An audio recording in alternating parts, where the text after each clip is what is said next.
Good morning. This meeting is called to order. Mr. Trillman, has anyone signed up for public comment? Thank you. All right. Good morning. No cases to reconsider under agenda item 3. Is that correct? That is correct. Under agenda item 4, tax pilot liability cases, we have 3 cases on docket 42 and 2 cases on docket 43. Good morning. For the record, Hugh Daniel, Special Program Appeals. That is correct, Chairman Daniel. There are 3 tax liability cases on docket 42 and 2 tax liability cases on docket 43.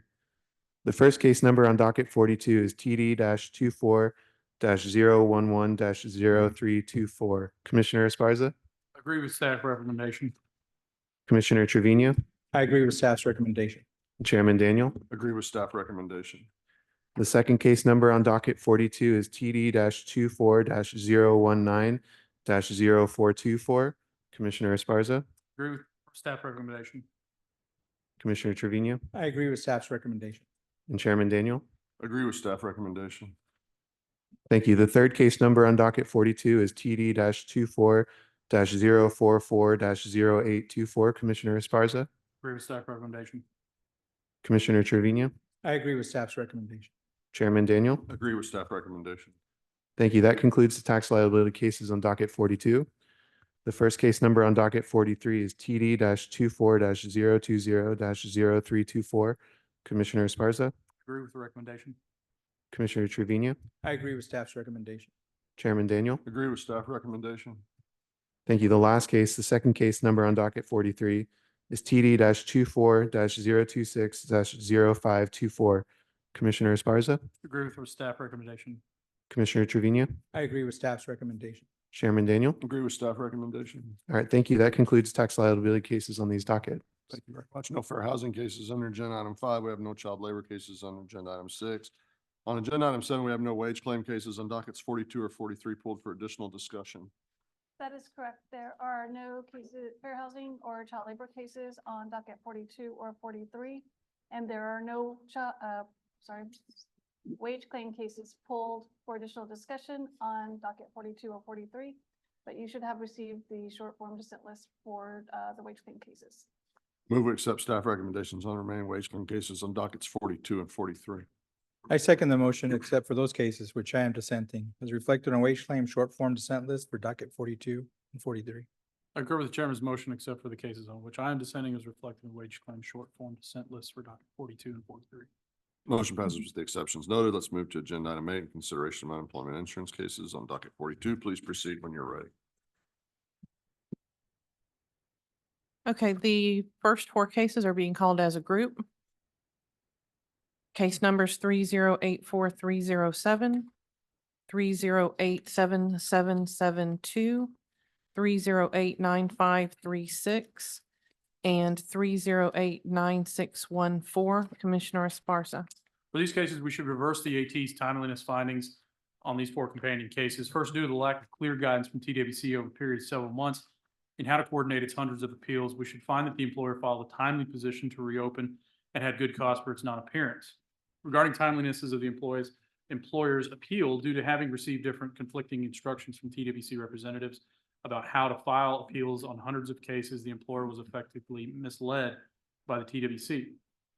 Thus, the employer's appeal should be timely as to the notice of maximum potential chargeback, because the employer has alleged that messaging from TWC led it to believe that there would be no chargeback to employers for claims filed due to COVID. The employer's response to the NMPC should be deemed timely. Accordingly, we should reverse the AT decision, timely Rule 16 petition reopen. The employer had good cause for its non-appearance, timely employer appeal, timely response to the notice of maximum potential chargeback, resubmit from merits testimony.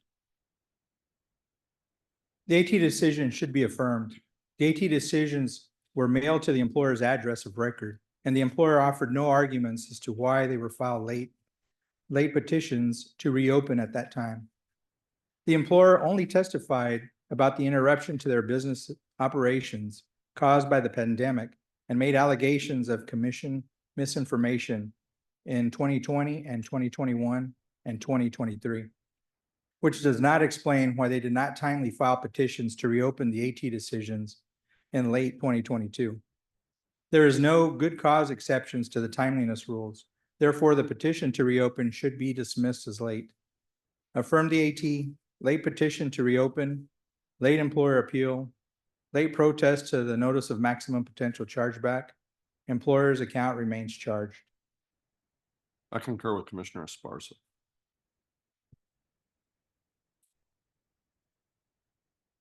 Short form dissent, ma'am. I'm sorry, we'll resubmit the case. Case number 2994079, Commissioner Trevino. The decision should be modified. First, I agree that the claimant established good cause to reopen the case based on the late receipt of the hearing notice. However, there was insufficient evidence for the AT2 to change the beginning date of the PUA disqualification from 5/16/21, as was initially determined, to 4/19/20, the beginning date of the claim. The initial determination holding the claimant no longer qualified for PUA benefits beginning 5/16/21 was supportable, and there is insufficient evidence to support putting the claimant in a worse position than he would have been if he had not shown good cause to reopen the case. Therefore, we should modify the AT. Claimant had good cause for AT1. Claimant disqualified for PUA benefits beginning 5/16/21.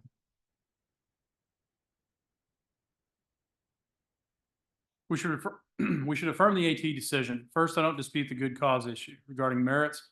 Claimant need to prove that he was working prior to filing his claim and that his unemployment resulted from the pandemic. Tax documents for 2019 show income received by the claimant's mother, not the claimant, and list the claimant as a dependent. 2020 tax document submitted does include income for the claimant, but the total shown for the 2020 exactly corresponds to the amount of unemployment benefits the claimant received. There's no additional income from any work for 2020. Thus, there's no clear indication that the claimant became unemployed or partially unemployed as a direct result of the COVID pandemic, nor did he meet any of the qualifying factors for being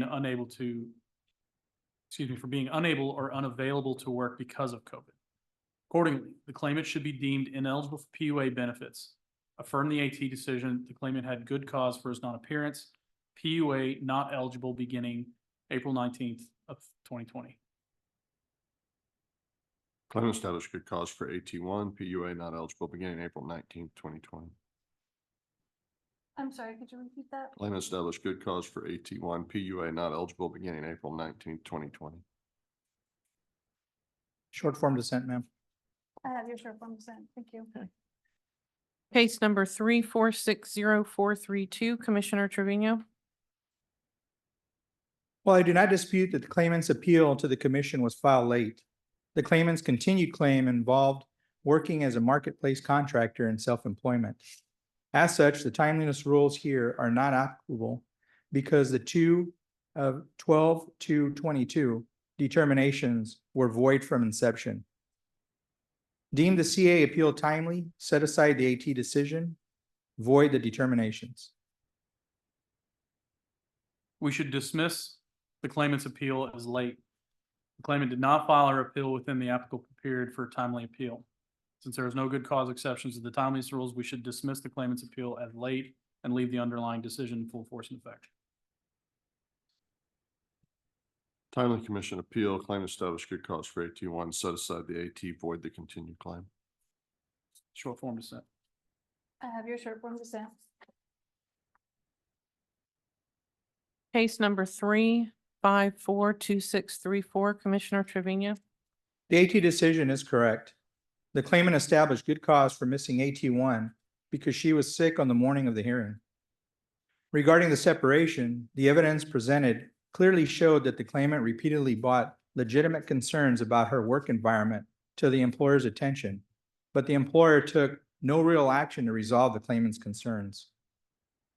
The final incident involved the claimant's supervisor again yelling at her in front of coworkers. Nothing from the commission ordered rehear of this case changed these material facts. Therefore, the claimant had good cause connected with the work for quitting after her legitimate complaints about the working conditions went ignored by management. Affirm the AT, claimant had good cause for AT1, no voluntary leaving, bill reimbursing employer.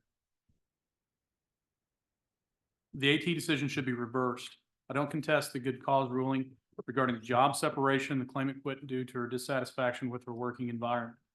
Claimant complained to the employer's board and was advised on how to proceed regarding her complaint.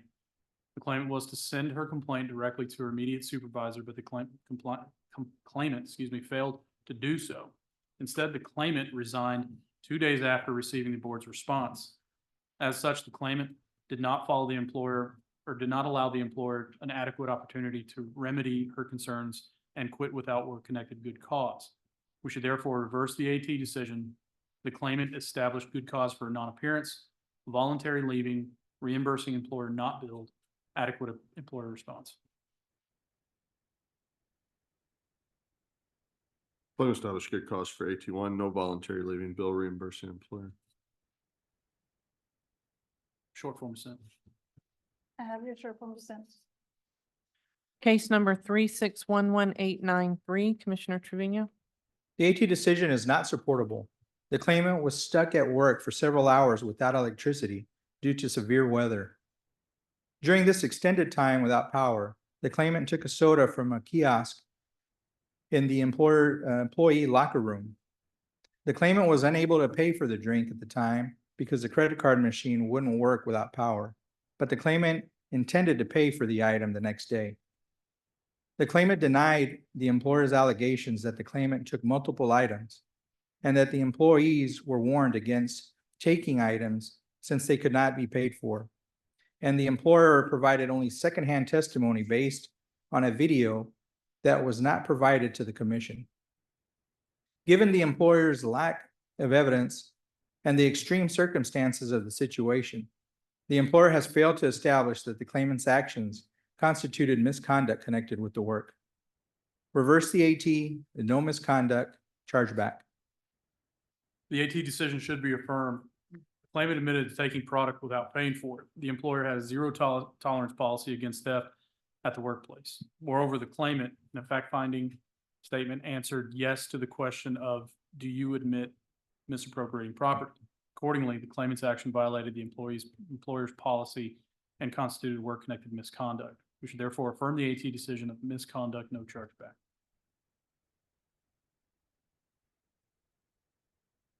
No misconduct, chargeback. Short form dissent. I have your short form dissent. Case number 3642996, Commissioner Esparza. We should reverse the AT decision. Claimant resigned due to alleged work-related stress. When the claimant informed the employer about dissatisfaction with her job, the employer not only addressed the claimant's concerns, but also brought in a job coach to assist the claimant with her job responsibilities. In addition, when the employer evaluated the claimant's deal breakers, the employer found that the claimant was unwilling to perform normal duties associated with her job. Finally, although the claimant alleged health-related ailments, she was never advised by a physician to quit. Since the claimant quit when continued work was available, her separation was voluntary and without work-connected good cause. As such, we should reverse the AT decision, voluntary leaving, no chargeback, adequate employer response. The AT decision is correct. The claimant quit her job because the employer increased her workload, which affected the claimant's health. The claimant expressed legitimate concerns on several occasions regarding the increase in her work. The employer acknowledged these concerns but failed to resolve the issues caused by staff shortages. Therefore, the claimant established that she had good cause connected with the work to resign. Affirm the AT, no voluntary leaving, chargeback. Voluntary leaving, no chargeback, adequate employer response. Short form dissent. I have your short form dissent. Case number 3654077, Commissioner Esparza. The AT decision should be reversed. The final incident that led to the claimant's termination was his failure to be prepared for an unemployment hearing. Specifically, the employer testified that the claimant failed to submit critical documentation prior to the hearing. The employer also stated that it did not think the claimant was working to the best of his ability and that he was made aware his job was in jeopardy due to his performance. The employer also added that the claimant did not exhibit a willingness to improve in his job position. Since the employer was the only party to appear at the hearing, Its sworn testimony about its belief that the claimant was not working to the best of his ability and his lack of willingness to improve should be given greater weight. We should therefore reverse the AT decision, misconduct, no chargeback, adequate employer response. The AT decision should be affirmed. The claimant was discharged due to an inability to meet the employer's performance expectations. The claimant worked to the best of his ability, and the employer failed to provide evidence that the claimant ever demonstrated an ability to meet the employer's standards. Therefore, the claimant was discharged for reasons other than misconduct connected with the work. Affirm the AT, no misconduct, chargeback. Misconduct, no chargeback, adequate employer response. Short form dissent now. I have your short form dissent. That was the last case pulled for additional discussion on docket 42. You should have received the short form dissent list for docket 42. Move to accept staff recommendations on the remaining UI cases on docket 42. I second the motion except for those cases which I am dissenting as reflected on UI short form dissent list for docket 42. I concur with the chairman's motion, except for the occasions on which I am dissenting is reflected in UI short form dissent list for docket 42. Motion passes with the exceptions noted. So docket 43. Case number 3110809, Commissioner Trevino. The AT decision should be modified. I agree that the claimant established good cause for her failure to appear at the AT1, as she missed the hearing due to the confusion over the time zone. However, the claimant was held ineligible for extended benefits because it was determined that she did not make a systematic and sustained work search because she applied for all her jobs online. The claimant made the required number of work search contacts, with different prospective employers, and for different positions for which she would be qualified. Therefore, since the claimant met the work search requirements for the week in question and continued to make a systematic and sustained work search effort, she should have remained eligible for extended benefits.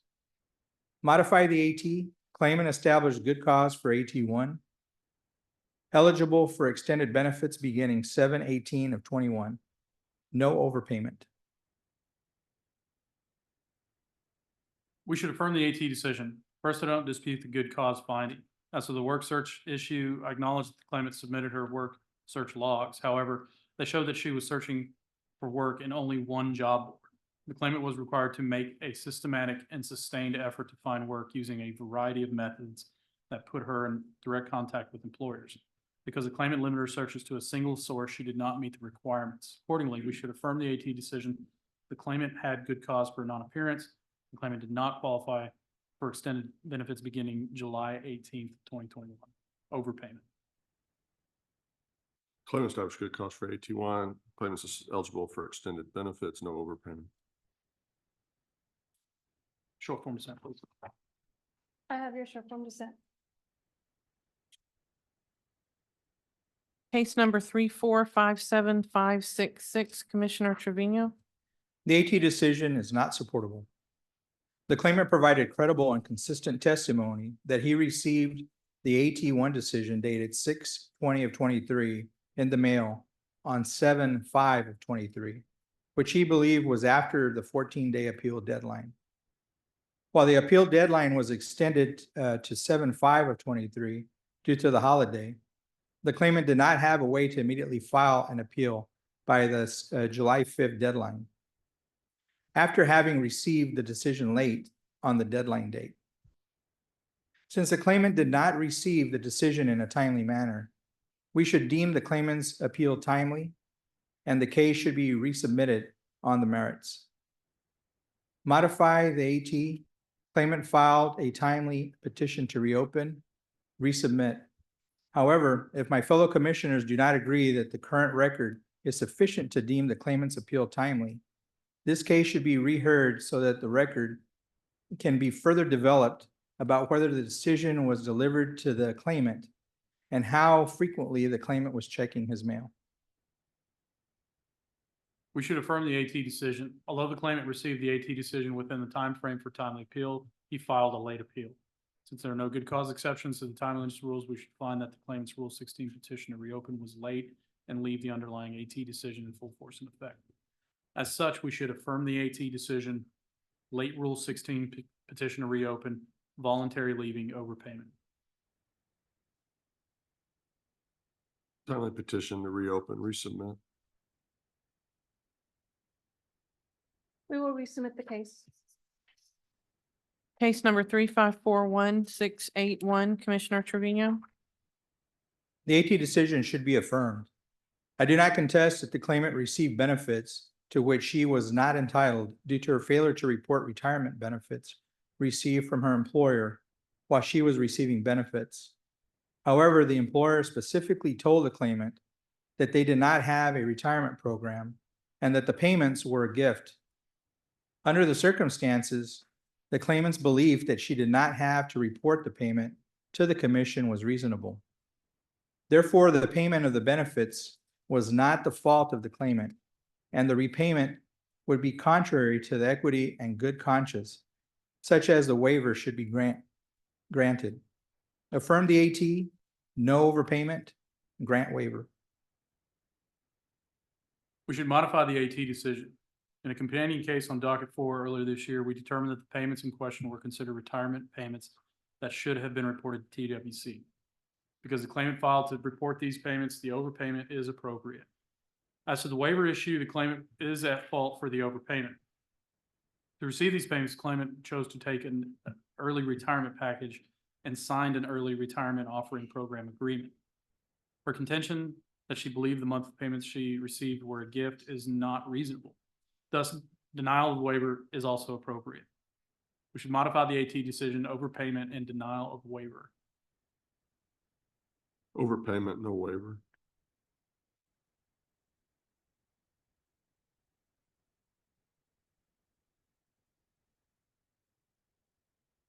Would you repeat your vote, please? Overpayment, no waiver. Okay.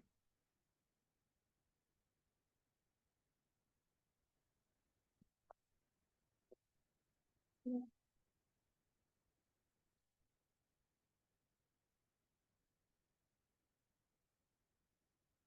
Commissioner Trevino, could you repeat your vote for me, please? Affirm the AT, overpayment, grant waiver. Thank you. Commissioner Esparza, would you like to short form dissent? I have, yes. Oh, hang on one sec. Okay.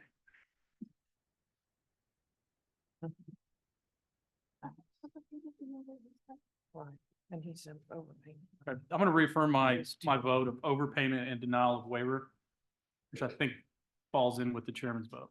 Yeah, the Commissioner Trevino might want to. Okay. And ma'am, I'll short form dissent. All right, thank you. I apologize. No, it's okay. Case number 3599973, Commissioner Esparza. This case should be remanded back to the AT. It was an error for the AT to compel the employer's witness to provide firsthand testimony when the witness did not have any to provide. It was also further error for the relevant Rule 16 procedures to not be explained to the employer's witness. Accordingly, the case should be remanded to the AT to cure these errors.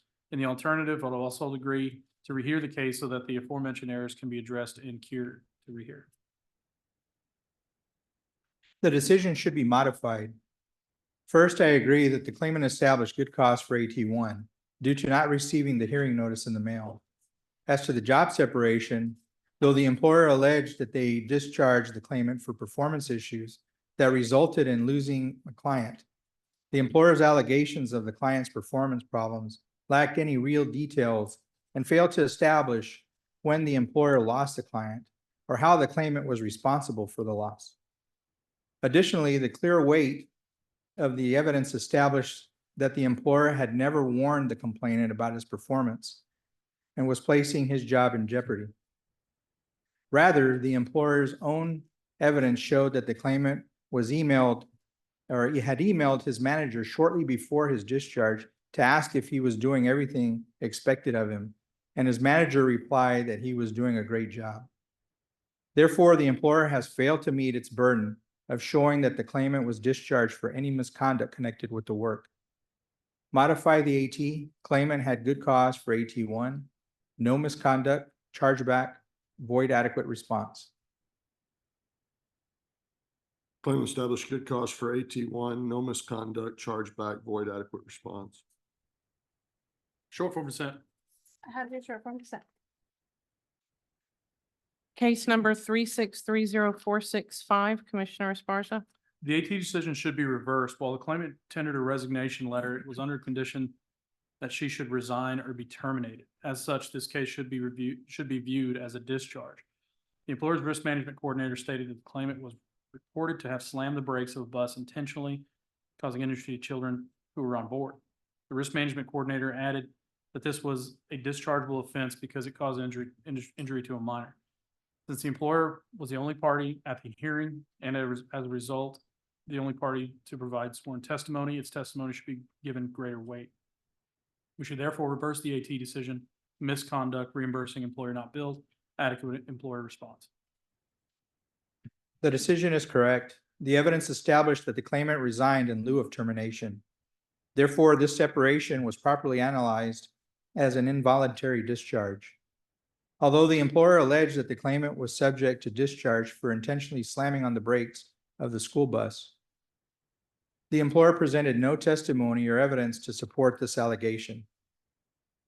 The claimant's statements to the commission clearly indicated that while she was attempting to instruct an unruly student to sit down and stay away from the service door, she had to quickly hit the brakes to stop the bus because there were children walking by, and that she immediately reported the incident to her supervisor. Therefore, the employer has not met its burden of showing that the claimant's actions amounted to any misconduct connected with the work. Affirm the AT, no misconduct, bill reimbursing employer.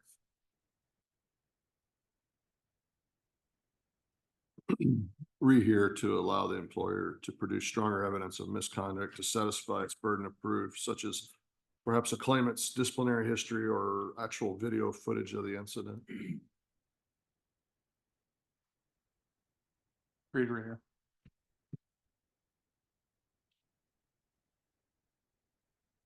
Will you hear the case? Thank you.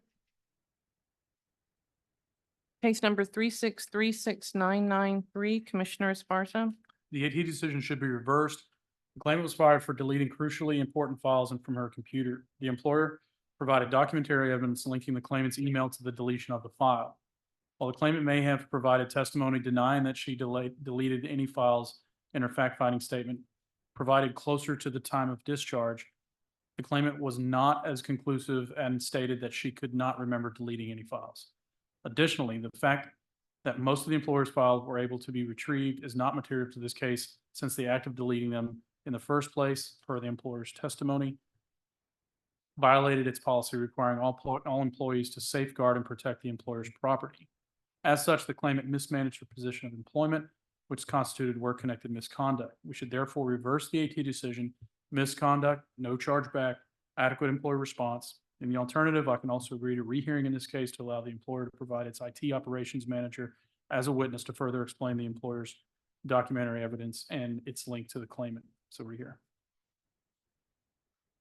The decision is supportable. The employer discharged the claimant for allegedly deleting files from the employer's shared drive. However, the claimant has consistently denied deleting the files, and the employer only presented secondhand testimony and some unclear documentation to support its allegations. Additionally, even if it were determined that the claimant had accidentally deleted files, the evidence showed that these files were promptly recovered, and the claimant had never received any prior warnings for this type of issue. Therefore, the employer failed to meet its burden of showing that the claimant was discharged for misconduct connected with the work. Affirm the AT, no misconduct, chargeback. Misconduct, no chargeback, adequate employer response. Short form dissent, ma'am. I have your short form dissent. Case number 3642154, Commissioner Esparza. We should reverse the AT decision. The claimant was terminated for sleeping on the job. The claimant was reportedly warned and was on a final warning when he was again found asleep on the job. Although the claimant denied sleeping, the employer's testimony, along with the employer's firsthand witness statement, specified the claimant was observed sleeping on multiple days leading to his separation. Since the claimant received numerous warnings for sleeping on the job, this continuous violation of the employer's standards constituted work-connected misconduct. As such, we should reverse the AT decision, misconduct, reimbursing employer not billed, adequate employer response. In the alternative, if my fellow commissioners disagree, since the employer stated that there is video evidence of the final incident, we should rehear this case to review and admit the employer's additional evidence to rehear. The AT decision is correct. The employer discharged the claimant for allegedly sleeping on the job. The employer only provided inconsistent secondhand testimony to support their contention that the claimant was sleeping while on duty and failed to submit the video that they alleged showed the claimant sleeping. The claimant, on the other hand, denied under oath that he was sleeping on the job. Therefore, the AT decision finding that the employer failed to meet its burden of showing that the claimant was discharged for misconduct connected with the work should be affirmed. Affirm the AT, no misconduct, bill reimbursing employer. Misconduct, reimbursing employer not billed, adequate employer response. Short form dissent. Have your short form dissent. Case number 3654551, Commissioner Trevino. The decision is not supportable. The claimant was dealing with some health issues and requested time off from his supervisor. The claimant's supervisor told him that he would grant the time off and gave him no further instructions to contact HR or upper management. The claimant kept in daily contact with his supervisor during his absence and then was told that his position was no longer available when he tried to return to work. The employer's testimony that the claimant was a no-call, no-show was not persuasive, as the employer failed to provide any firsthand testimony to refute the claimant's credible testimony that his time off had been approved and he kept in daily contact with the supervisor. Since the claimant was discharged due to an approved absence with proper notice, the claimant was discharged for reasons other than misconduct connected with the work. Reverse the AT, no misconduct, charge back. We should affirm the AT decision. Although the claimant alleged dissatisfaction with his work environment, the claimant did not advise the employer about time off and was a no-call, no-show on multiple days leading to his separation. Next, although the claimant alleged medical concerns, he did not provide documentation relating to his illness nor communicate his concerns with management prior to quitting. Since the claimant quit when continued work was available, the separation was voluntary and without work-connected good cause. As such, we should affirm the AT decision, voluntary leaving, no chargeback. Voluntary leaving, no chargeback. Short form dissent. I have your short form dissent. That was the last full case on docket 43. You should have received the short form dissent list for docket 43. I move we accept staff recommendations on the remaining UI cases on docket 43. I second the motion except for those cases which I am dissenting, as reflected on the UI short form dissent list for docket 43. I concur with the chairman's motion, except for the cases of which I am dissenting, as reflected in UI short form dissent list for docket 43. Motion passes with the exceptions noted. That's brings us to the end of agenda items 1 through 8. We'll take a short recess. Thank you.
I'm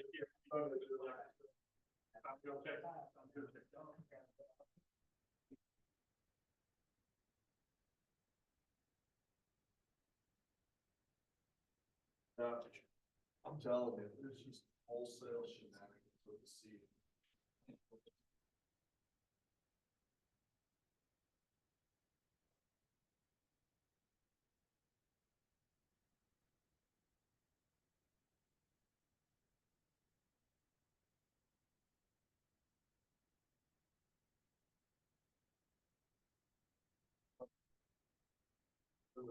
Yes, sir. This agenda item 9, enhancements to agency rulemaking processes and procedures.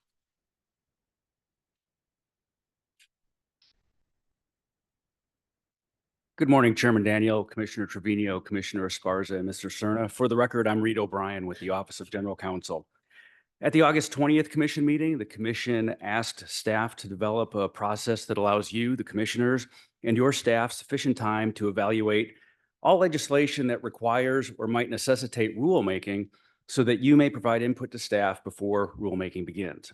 Today, I'm presenting to you a modified process that consists of two primary elements: a commission-driven rule engagement and planning process, and increased Office of General Counsel rulemaking team control over the rulemaking process. First, the commission-driven engagement and planning process. The OGC rulemaking team will coordinate with governmental relations and division rulemaking liaisons throughout the agency during the legislative session to identify and track bills that require or may necessitate rulemaking. And then after the session ends, we'll present the commission a packet consisting of summaries of those identified bills that passed and became law. The second part of this process enhances the OGC rulemaking team's responsibilities in the rulemaking process and timelines. The rulemaking team will maintain rulemaking timelines based upon the priorities set by the commission, and the rulemaking team will continue to rely on programmatic subject matter experts and assigned attorneys to ensure comprehensive and collaborative rulemaking projects. The intended results of these rulemaking process enhancements are improved communication that will ensure that the commissioners are engaged in and providing input on rulemaking before rulemakings begin, and improved coordination, oversight, efficiency, and transparency in the rulemaking process. And finally, I should note that this process for early communication with the commission offices before rulemaking begins can easily be applied to our existing process at any time during the rulemaking process. This concludes my presentation. I'm available to answer any questions you may have. Comments or questions? Just my comment is I want to thank you, Reed, Les, and Joseph for the work that you put on this. I think it's something that will help all our offices have a more effective way to come up with this rulemaking process and with the time that we'll have to make those important decisions. Yeah, thank you in advance for engaging us and kind of explaining it at my speed too. We appreciate that. All right, any further comments? Thank you, Reed. All right, thank you, commissioners. It's agenda item 10, fiscal year 2025 internal audit plan.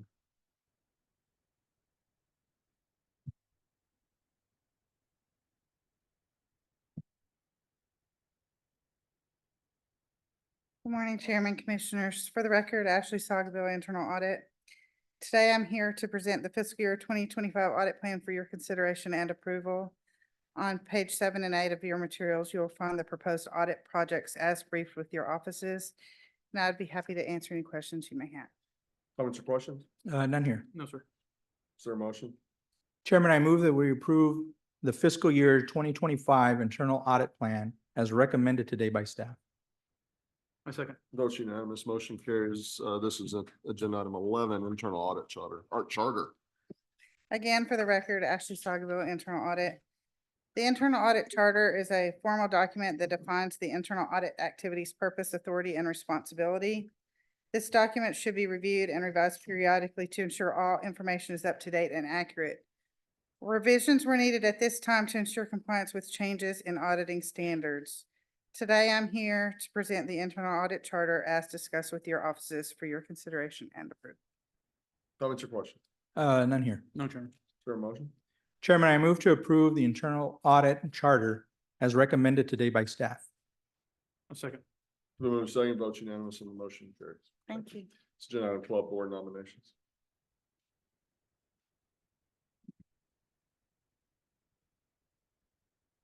Good morning, Chairman, Commissioners, Mr. Serna. For the record, Patricia Martinez, Workforce Development Division.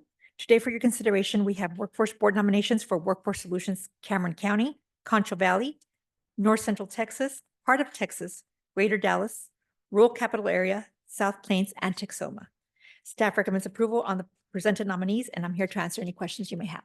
Comments, questions? None here. I've got one question. Yes, sir. As far as conflict of interests, usually the person that is stated in the documents as conflict of interest is like a TWC appointee or an employee. Do they recuse themselves on those types of votes in those cases? Yes, sir, and you have that in the board minutes that we get from the boards once they attend the meeting, when they recuse themselves from any of the voting. Okay. Thank you. Mhm.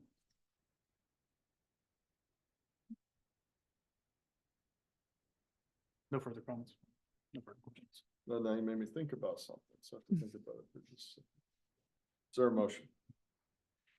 Chairman, I move we approve the local Workforce Development Board member nominees presented today for the following: Workforce Solutions, Cameron County, Concho Valley, North Central Texas, Heart of Texas, Greater Dallas, Rural Capital Area, South Plains, and Texoma. I don't want to rush you, Chairman, but I'll second. Yeah. That's been moved and seconded.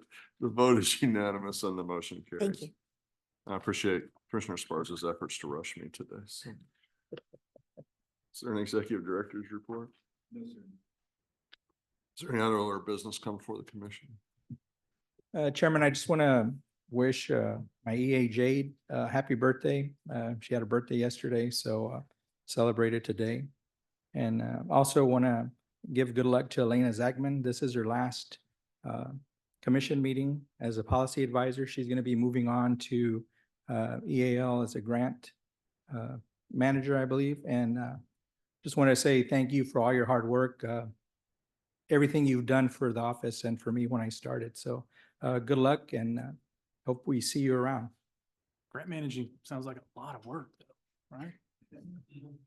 Good luck. I wish you good luck. I know you don't need it, but congratulations. It's grant manager is a tough job, but we got to have good people doing that. That's what keeps us all out of the headlines, is when they do a Agreed. good job. So, Very much agreed. any other order of business?